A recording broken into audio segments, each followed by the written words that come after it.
Bonjour à tous et bienvenue dans cette nouvelle vidéo. Aujourd'hui, je vais vous présenter l'utilisation du logiciel Blender. Blender qui est un logiciel de conception, de design en 3 dimensions, donc de figures en 3 dimensions, comme des cubes, des sphères, des pavés de parler, pipettes rectangles, etc.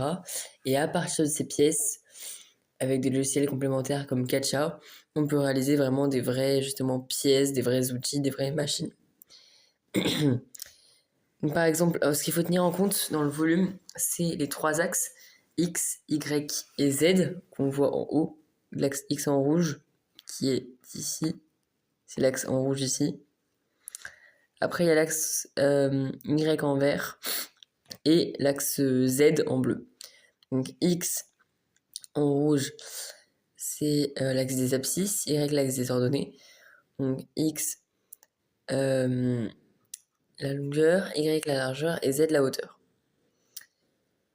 C'est ces 3 axes. Donc voilà par rapport aux axes. Et maintenant, je vais cliquer sur les 4 flèches ici. Voilà, et j'ai 3 axes qui apparaissent. Là, j'ai l'axe Z, voilà, en bleu, où je peux par exemple lever le cube. Donc là, on se déplace du point central.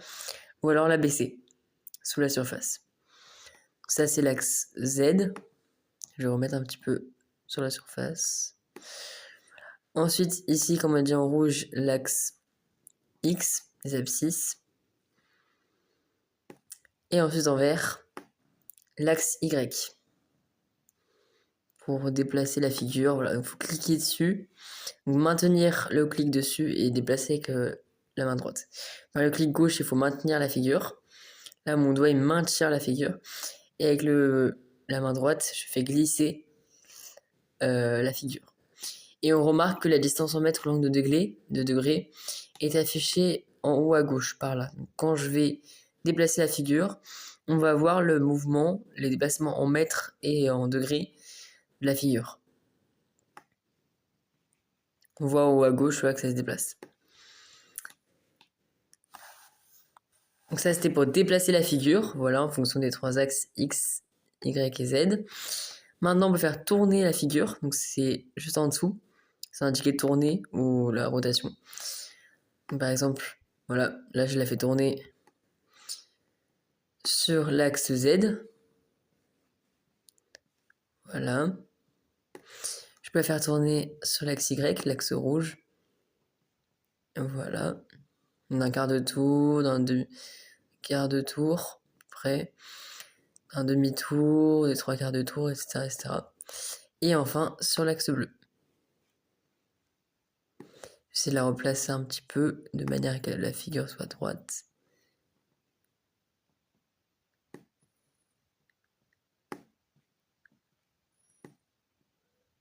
Tac, je la replace un petit peu.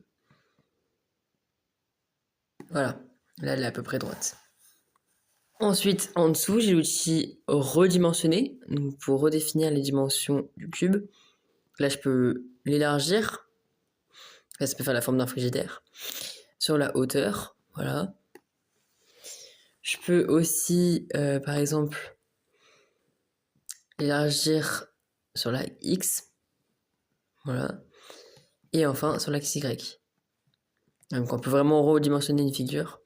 Là, ça forme presque un pavé droit, autrement appelé parallélépipède rectangle. Ici, c'est pour transformer. Donc, on va essayer transformation. Voilà, donc là, c'est juste pour déplacer. Mais là, il y a tout. Il y a aussi la rotation. C'est ça. Donc là, on peut vraiment tout transformer. Après, ici, il y a le système des annotations. Donc voilà, donc soit je peux annoter, soit je peux faire une ligne d'annotation, un polygone d'annotation ou une gomme d'annotation. Donc je peux régler en fonction. Donc, c'est pour annoter la figure, dessiner des traits en plus. Donc après, il faut évidemment savoir bien dessiner en 3D. Donc, par exemple, là, je peux faire un trait. Bon, c'est un peu compliqué. Voilà. Et rajouter une figure. C'est pour donner à peu près une image. Bon, là, je vais effacer parce que pas forcément très bien dessiné. Voilà, donc là, j'appuie. À chaque fois, en fait, il faut toujours rester appuyé. Dès qu'on utilise un outil, il faut toujours rester appuyé. Et là, hop, je peux effacer. Voilà, donc là, j'efface. Puis, il ne reste plus aucune trace. Donc voilà, je peux essayer la polygone annotation. C'est pour dessiner voilà, autour.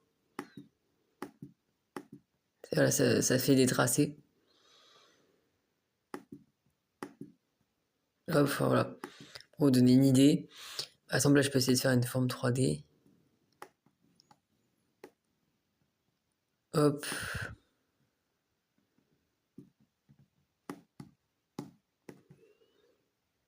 C'est une forme assez particulière, hein, mais... Voilà. Ça part dans tous les sens, mais l'idée est de donner un volume. Donc ça, c'est pour l'idée du polygone. Et ensuite, il reste la ligne d'annotation. Voilà. C'est fait que des traits.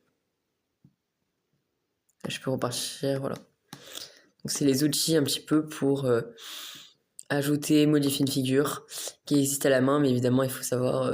Enfin, c'est bien de savoir dessiner. Là, voilà, je vais effacer les traits d'annotation. Tous les traits d'annotation qui ont été réalisés.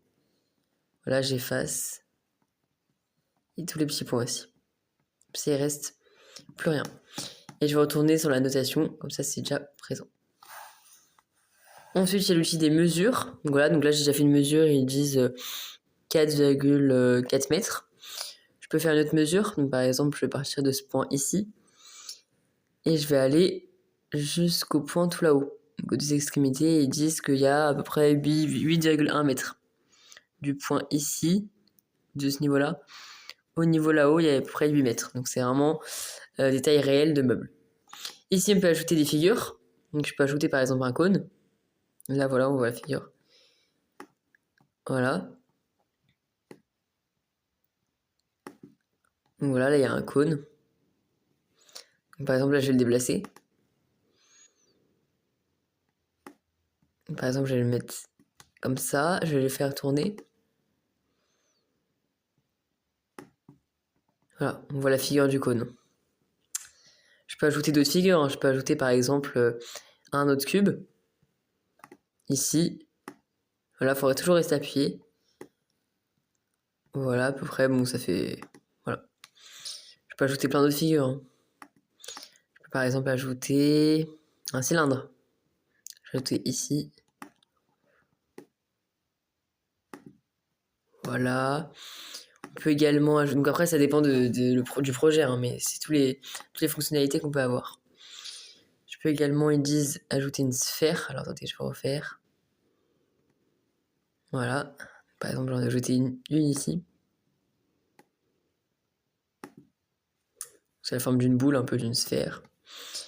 Je peux également ajouter une icosphère. Ah, je vais la mettre ici.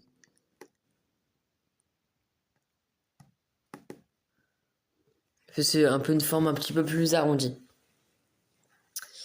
Et après, évidemment, pour chaque forme, eh ben, on peut à chaque fois modifier voilà, sur l'axe X, Y, Z, donc soit la hauteur, soit la profondeur, soit la largeur, la longueur. Je peux modifier les tailles, modifier la forme, etc. Donc là, c'est vraiment plein d'outils qui existent avec. Donc après, pour enregistrer le fichier, bah, je vais comme d'habitude, comme tous les sites, fichier, enregistrer. Voilà, donc je peux exporter, importer pour télécharger. Je peux importer un fichier. Enfin, il y a vraiment plein de possibilités possibles.